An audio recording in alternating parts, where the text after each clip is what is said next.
Welcome to a new edition of the Famous Interviews with Joe Dimino. On this episode, we talk with UK-based mentor, psychologist, writer, healer, and podcaster Catherine Llewellyn.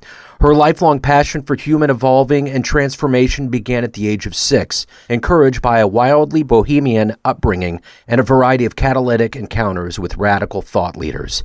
This path delivered extraordinary experiences, challenges, and learnings in her work and personal life. She's a fascinating interview. Enjoy. Where exactly are you located in the world? I am in Wales, in the UK. Okay, cool. I'm in Kansas City, Missouri. We're that place that the Beatles sang about one time. Oh, right. I'm sure that's not the only reason it's important. But it is. We still hold on to it. After we win a baseball game, they still play that song every single time. I don't even know which song you're talking about. So, if you just you can go on YouTube, and if you Google "going to Kansas City," the boys are pretty emphatic about it. So yeah, you should take a listen. Fantastic. So thank you for taking a minute out. It's great to meet you. You too. Yeah. Thanks for inviting me on. Oh, absolutely. So before we get into your work and your life, I want to know, how did you survive the last 2 years with COVID? How did you get through it? And how did it subsequently change the way that not only you live your life, but the way you conduct business? Great question. So I'm actually a very unusual person in that I didn't suffer from any fear of COVID all the way through, because I grew up in an alternative environment where we didn't have jabs or medicines or anything. We just got better by going to bed until we were better. So when the whole thing swept, a lot of people in the UK were terrified that they might, get sick or die, or their relatives might. But me and my family didn't have any of that. So that was a massive advantage for us. We've also got very strong immune systems, so we didn't get sick. So that was a really good thing. What wasn't good was that with all the isolation and you weren't allowed to get together in groups and meet people, that was very hard for me, because I like to connect with other human beings and I like to be in community. So that was hard, and frankly, I was angry about it. I didn't like it. And I knew a lot of people who felt the same. So that happened.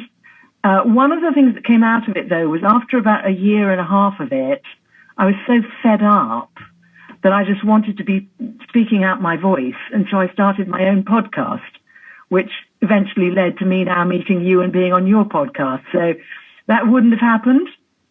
And the other change that happened with my work, I now see most of my clients online. And what that means is I now have clients all over the world rather than just in the UK, because before it was all done in meetings.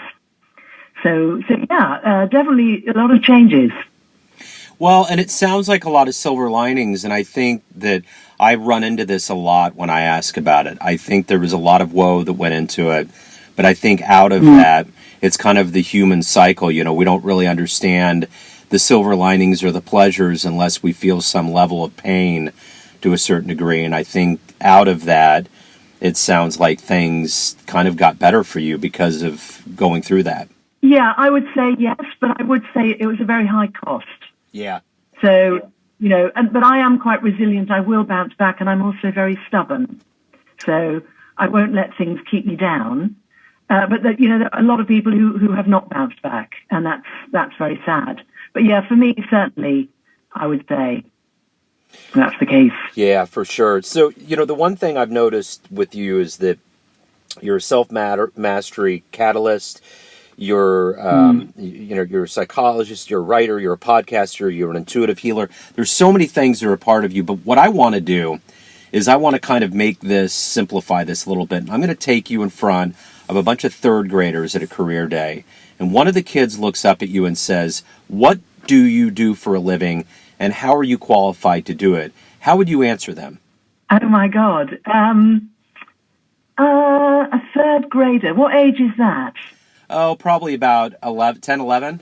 10 or 11. Okay, so to them I'd say, I do for a living the thing that really matters most to me. So I found a way of getting people to pay me to do the thing that I think is most important. And I'd say, and I'll say a bit more, I'm not trying to avoid the question, but I think for a 10-year-old, I would want to tell them that it's possible to find the thing that really, really touches you in the heart and find a way of making a living out of it. And I would want to give that message to that 10-year-old. But what I would then say to the 10-year-old is, have you ever noticed that a lot of people don't know how to be happy and also don't know how to say what they really feel or say what they mean, and that's very sad. And what I'm doing in my work is trying to help people live a full life and be happy and also express themselves as they really are, so that they actually feel they've got a really rich, happy life. I think that's what I might say to the 10-year-old. So,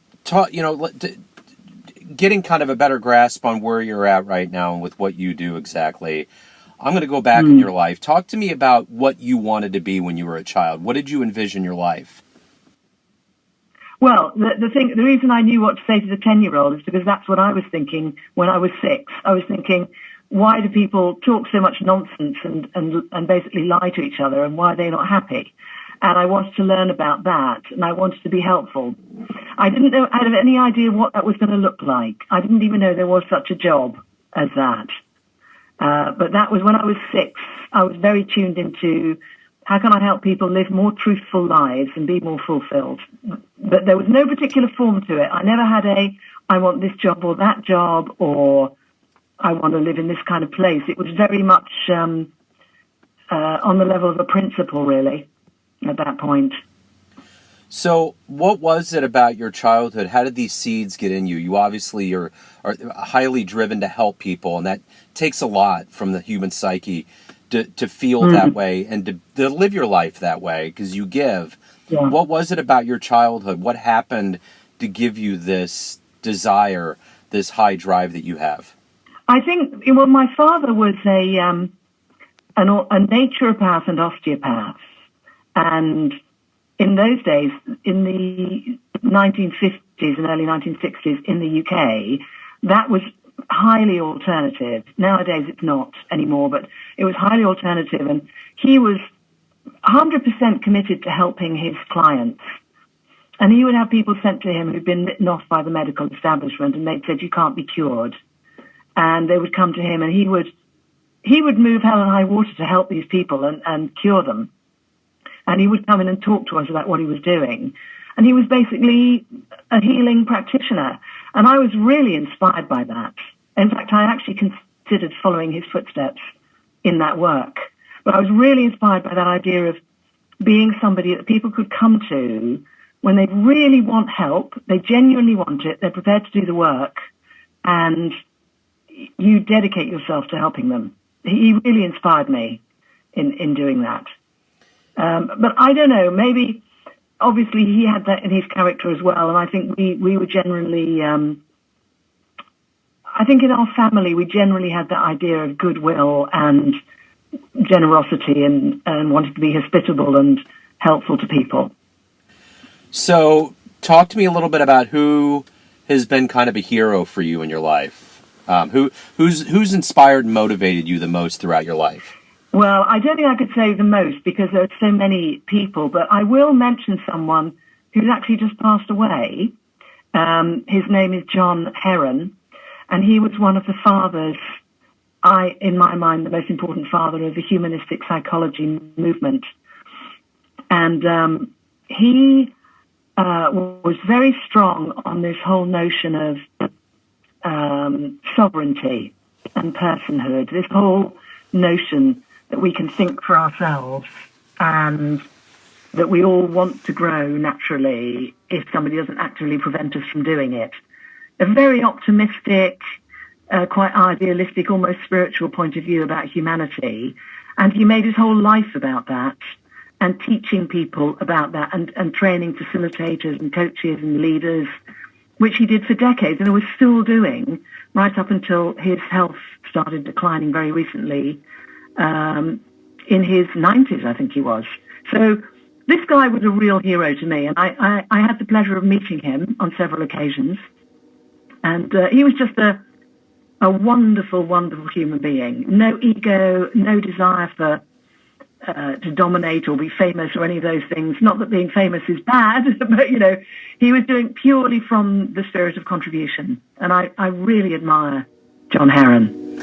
So speaking of famous or of note, if you could meet anybody alive on the planet today, who would it be? Who would you love to meet and talk to? Let me see.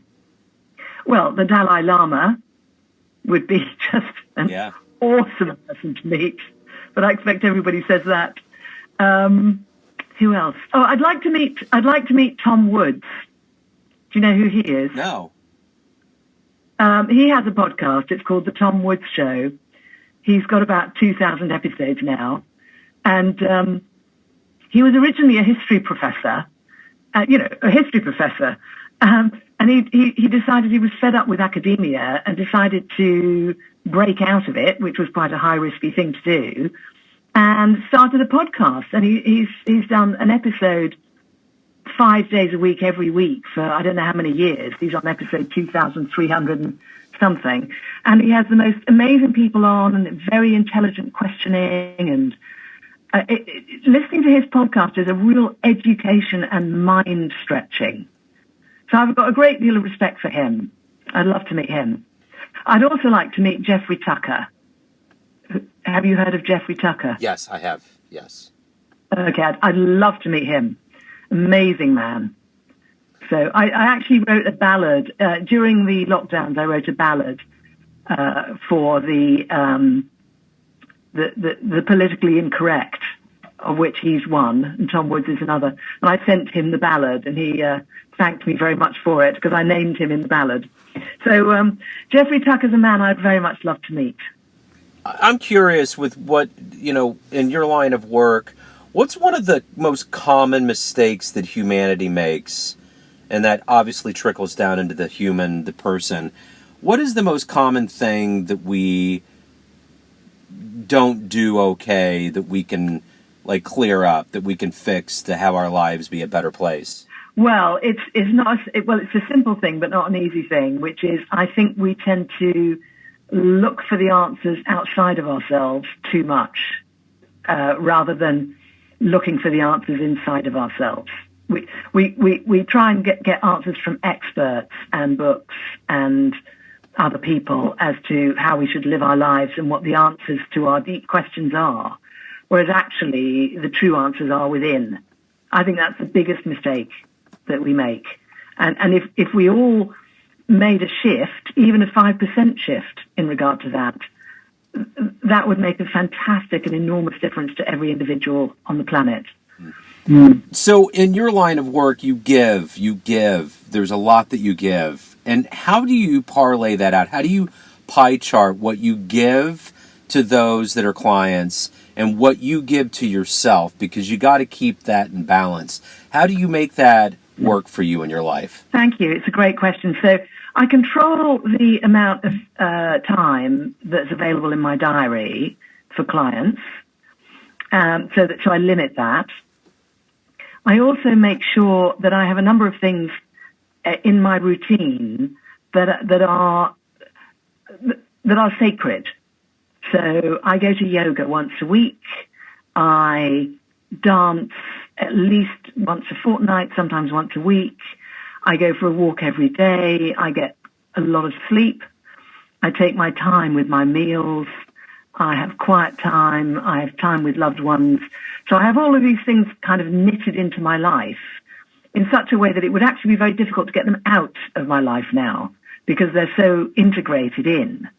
So I'm not having to discipline myself or force myself because those things now happen naturally. And I also make sure I eat well. I take pleasure in, bathing and grooming and exercising and all of those things. So I make a point of doing that. And I also do energy healing work where I give treatments, but I receive treatments as well. And that's very, very helpful for balance, integration, groundedness, and all of those things. But I think another thing that I've learned over the years is to make sure when I'm working with clients that I'm not actually feeding energy in a way that is compensating for something that the client is not doing. I'm not sure if that makes sense. Sometimes a client comes to me and they want to grow, they have certain needs they want to meet. And sometimes it's tempting as a practitioner to try to boost that person using my energy to boost them. Now, actually, that doesn't work, and it's also very depleting for the practitioner. And this is a challenge for all practitioners in my sort of line, actually. It's a really dangerous challenge. And that's something I've worked on very carefully over the years. So now, when I work with clients, I make sure that instead I'm being a catalytic presence that helps them to activate and strengthen and build their own energy rather than me feeding them my energy. And what that means is the whole thing is a lot less draining for me, but more importantly, the whole thing is much, much more valuable for the client. So what is it that motivates you? Every day you wake up, there's things that you want to do, things you have to do. But at the end of the day, what do you consider a successful, good day for you? That's such a good question. I was actually thinking about that in my journal this morning because I always sit down and review my previous day in the journal. Honestly, I think it's something about, at the end of the day, do I feel I've been really present in my day? Have I been really present? And by that I mean, have I been really available to everything that I've experienced? Or have I shied away from difficult experiences? Or have I glossed over messages I'm getting from the universe, feedback I'm getting? Have I tried to avoid feedback that I'm getting from the universe? Or have I tried to kind of, avoid reality? Or have I been really open to reality and really present with it in my day? And have I told the truth about it? I think my good days, what they have in common is that, probably. But obviously within that, sometimes a really good day is I just did nothing and just rested and relaxed really, really well. And sometimes it's I got a lot done and I'm really satisfied with that. So, and sometimes it's, well, I really helped some people and I'm just thrilled that I was able to do that. Or I really had a lot of fun. But I think what all of those have in common is that I really showed up, I was present, and I was open to the truth of my experience, and I was truthful in my expression. What has been one of the best client responses, best feedback that you've ever gotten from a client for your services? Well, the most recent one is when we were having a review session at the end of the program, and we pulled out the definition of what this client wanted at the beginning. And I said, okay, will you just read out that thing you said you wanted at the beginning? And this person was a woman, actually, and she read it out, and she couldn't finish reading it because she was in tears, because she said, that's me. That is me now. I said, yes. Did you think you were going to be able to do that? She said, no, I really didn't think I was going to be able to do it. And what she had done is she had transformed her entire leadership presence at work, her entire relationship with the rest of the board. She was only recently on the board, and prior to the work, she had been like a sort of junior member on the board. And you know what boards can be like sometimes. A new person joins the board, and everyone else wants to keep them in their place, keep them on the back foot. And that's what was happening with her. But by the time we'd got to the end of the work, she was absolutely at least on a level with everybody else. And in fact, with a primary point of advice and consult from the CEO, and was now in a position of being positioned to be deputy CEO to take over from him. So she's completely transformed her position. She's completely changed her relationship with her energy and her emotionality. And her home life was completely different as well. She'd started letting people know what she really needed and wanted in such a way that they were actually glad to hear it and glad to help her. And that was a 3-month program. So that was a really fantastic result. I mean, I've got to give her credit. She did the work. She really did the work. And that was a very recent one that took place. It was very touching, actually. Let's say you have a dream tonight and you run into the younger version of yourself, maybe in your 20s, and you can give that version a piece of advice based on the wisdom that you've gained throughout your life. What advice would you give your younger self? Wow. I love it. I think I would say sort out your self-worth. That's what I would say. Sort out your self-worth. Because if I look over my life, the only thing that's really held me back has been when my self-worth has been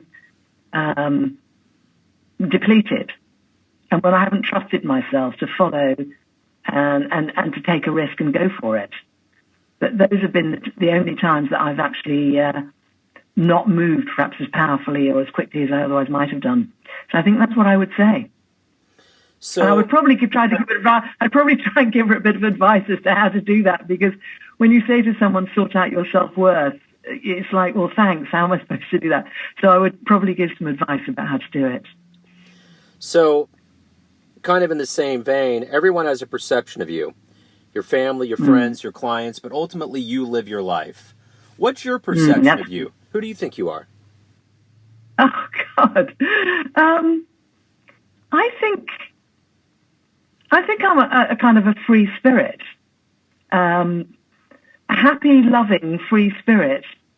So my final question to you, so we can get the good business in here, Catherine, is where is the best place for anyone out there that wants to listen to your podcast, learn more about you, your services, anything involving your world? Where do they go? Thank you. So my podcast is Truth and Transcendence, and the and is the ampersand. And you can find that on all the usual podcasts, and there's a fresh episode every week. And my website is yesyounow.today. And on there you can find a video series on how and why to elevate your life.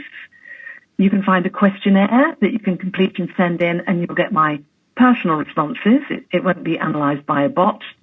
And if you're at the right place in your life to work with me and you'd like to discuss that possibility, then you can arrange a complimentary consult on that same page. Wonderful. Catherine, thank you for opening up. Thanks for your time.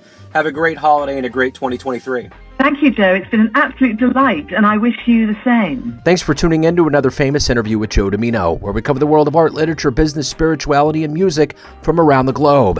If you want to hear more interviews, visit the Famous Interviews with Joe Dimino channel on YouTube. Thanks again for listening, and until next time.